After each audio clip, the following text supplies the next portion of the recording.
Okay, so let's move to the next topic, which is number 10. So in here, we need to learn how to find the integration using the Riemann sum. So the question is over here. So in exercises from 9 to 14, evaluate the integral by computing the limit of Riemann sum. So we will calculate or find the value of the definite integration over here using the limit when n tend to infinity. Okay, so in here for this activity, the exercises they will be from 9 to 14 in page 256.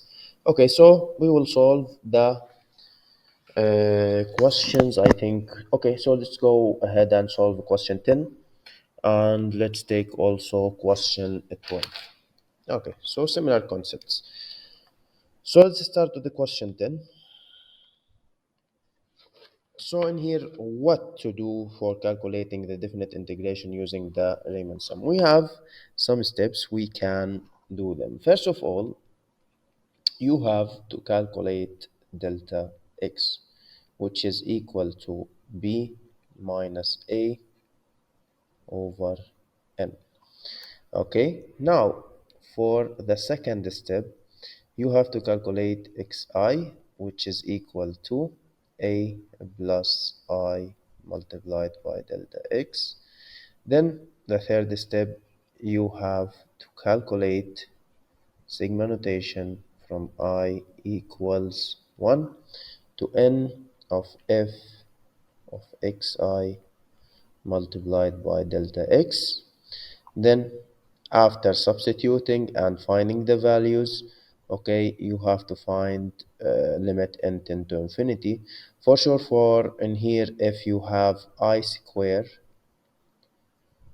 for sure we have learned these rules. If you have I, you can, okay, do the summation for I, which is going to be n multiplied by n plus 1 over 2.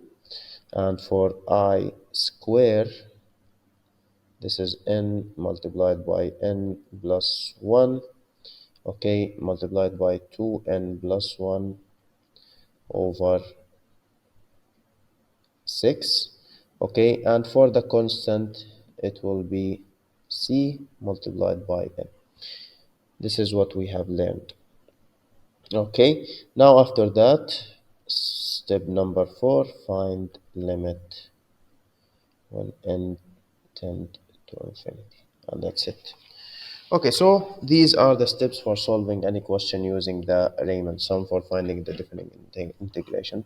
Okay, so in here, let's start with this question. So over here, we have from 1 to 2 to x dx. So first of all, I'll start with the first step, which is finding delta x. So this is going to be equal to 2 minus 1, okay, over n, which is equal to 1 over n.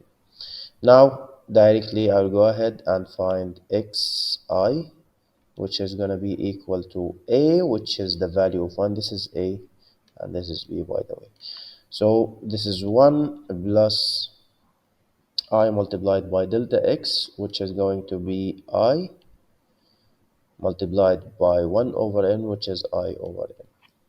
So this is xi. Now, let's move to the third step, which is substituting in the summation. So I is equal 1, and n over here we have f of xi, so it will be f of 1 plus I over n, okay, multiplied by delta x, which is 1 over n. Okay, so let's see how we can do this. So let's substitute first of all f of 1 plus I over n. Instead of each x, I'll substitute this expression. So in here, this is going to be sigma notation I equal 1. Okay, in here this is n. And then we have 2 multiplied by 1 plus I over n. Okay, multiplied by 1 over n. Now, directly, let's factorize this. So, sigma notation n I equals 1.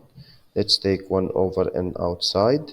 So I can enter the 2 out insides, which is going to be 2 plus I 2i over n. Yes, 2 plus 2i over n. Okay, so now let's use the distributive property. So 1 over n multiplied by sigma notation n I equals 1 of 2 plus sigma notation n I equals 1 of 2i over n.